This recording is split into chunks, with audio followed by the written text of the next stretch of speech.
New week. Are we going to see interest rates actually continue that tranche down, or are we going to see them bounce back? We're going to hope next.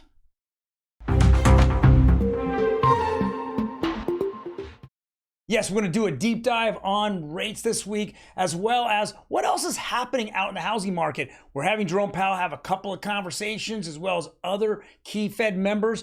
And what is a home affordability? Where are we at? I mean, a lot of people say it's not affordable, but we're still having sales, and well, we're not having any inventory.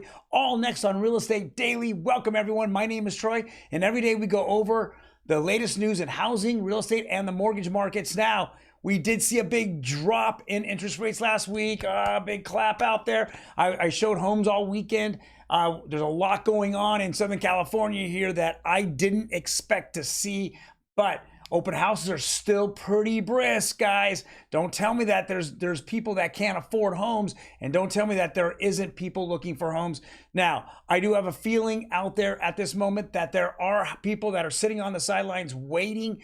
They're waiting for that 6% coming in. If we can get into the sixes, I think they're going to come back in. But are we going to see anyone sell their homes? Actually, every home this weekend that I showed was vacant. So all we're seeing is either flippers or somebody moving out of state or selling off their investment properties. That's all I've been really seeing. I don't see houses that are occupied that people are showing. Very, very interesting. That absolutely is some of my experiences that I've had. So, well, let's jump right into the Kobesi letter. We start off every single week going over what is happening, what are the key events for the week. Again, give it Kobesi letter a follow. It's over on X. They're huge. They have what, 200, 300,000, 400, 500,000 people.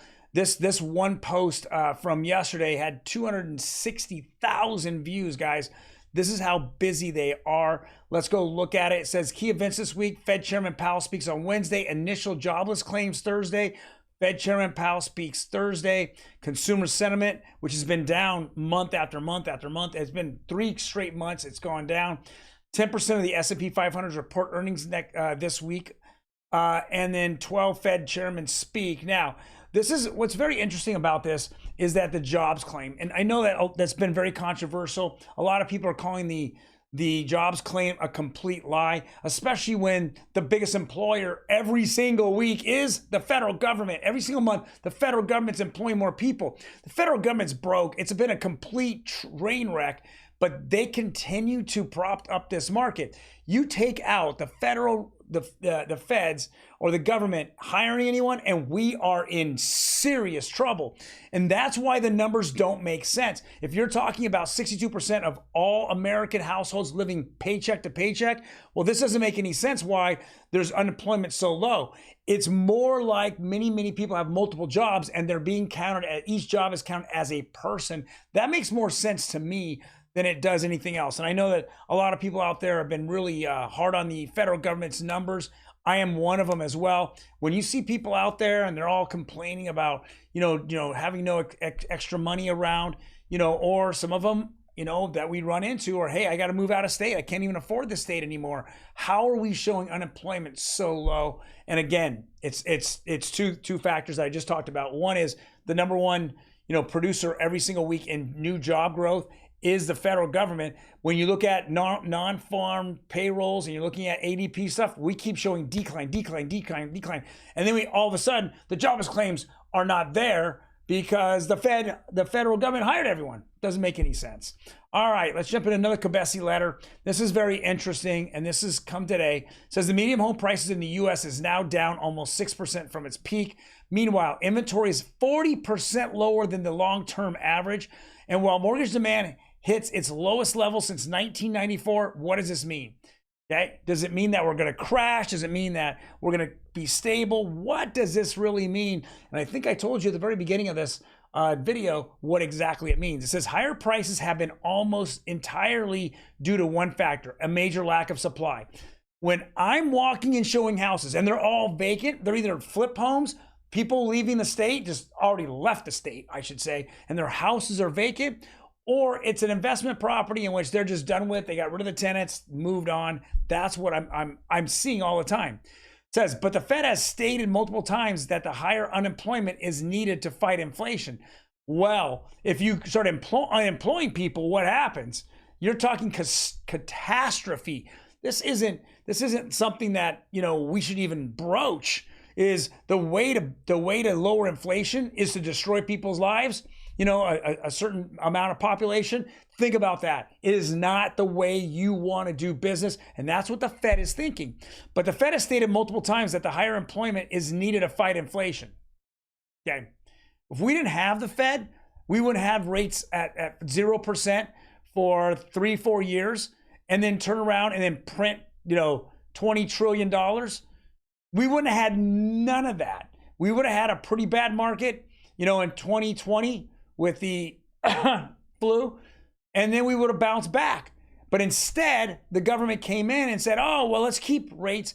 The Fed comes in, let's keep rates at 0, which makes 0 sense because we're already doing well. And let's go give everyone stimmies. Let's go spend $9 trillion and let's print $9 trillion. And now we're just going to go through a recession, which I'm predicting a recession coming up, and we're going to try to stay out of a depression. That's a prediction. Unless the Fed turns around and starts buying mortgage-backed securities like they stopped buying about a year and a half ago or a year ago, and then they start printing more money, which then only makes inflation, higher in the long run. It might help in a short term, but it's not going to help in the long term. And then we just see Janet Yellen throwing money at bonds all day, trying to get bonds, out there so she can pay for the excess garbage spending that the U.S. government's doing and the absolute $1 trillion of debt. They're going to spend 1.2 or 1.4 trillion dollars. Most of any quarter of all time, this quarter right now, it's been a cluster F. This is not how you run. This is how you run a country into the ground. It's not how you run a country or a business under any circumstance. All right, let's go look at it. CNBC. This is a very interesting article. This happened today. They interviewed the Spot Off Realty CEO. They'll just interview anyone at this point.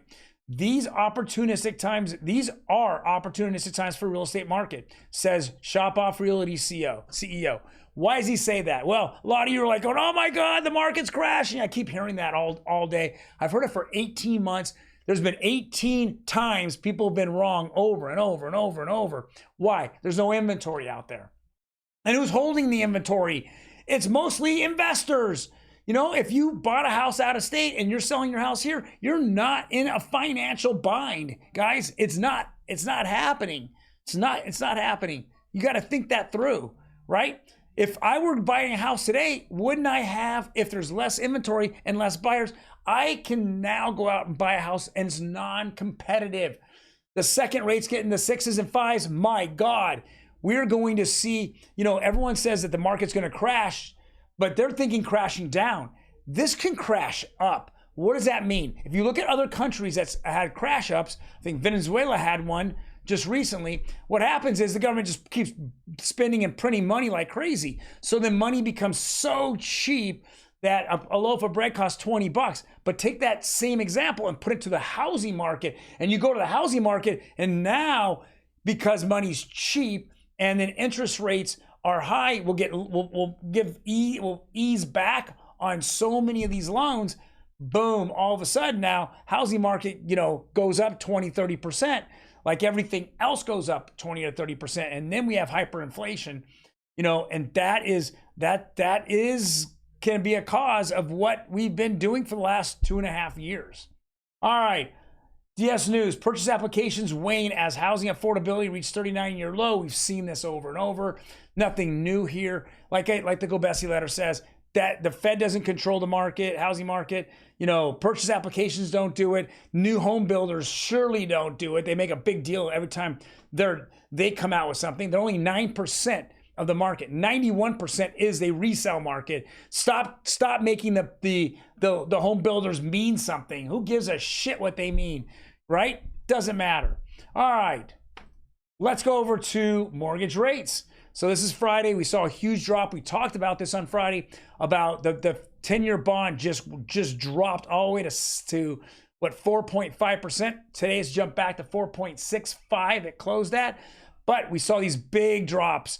30-year conforming went under 7.5, went down 12 basis points, 25 basis points on the 15-year. I can't even believe the 15-year was still even this high.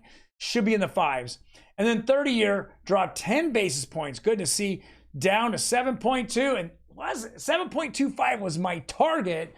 I actually overshot it lower. Now, you're asking me the question, are we going to continue to see this? Well, we have to see a market bounce. So we'll probably see a bounce today, possibly a little bit tomorrow. But whatever Fed Chairman Powell says on Wednesday, if he just acts real cool and dovish, we'll probably see him float down again into the 7.2s, into the 7.1s, and maybe even 7%. If he comes out and says, hey, everything's too strong and I got to go tighten again, we're back to 8%, and we're back to 8% in a blink of an eye.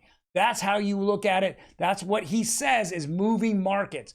Not necessarily good, and again, I'm completely against the Fed, the Federal Reserve. They have nothing to do with the U.S. government. They're a separate entity of which we allow them power, and most all of them have never even ran a business. They're just economic majors at Stanford or at all some of these bigger schools. Yet they have no real world experience, and that's why they F it all up, and that's what's been happening now for years. All right, guys, thank you very much for joining me today. I really appreciate it. I know you have a lot of places to go, a lot of things to do. I'm here to give you the best 5 to 10 minutes in real estate. Now, on the way out, do me a favor. If you last this long, hit that like button. I really would appreciate it, and I will see you tomorrow.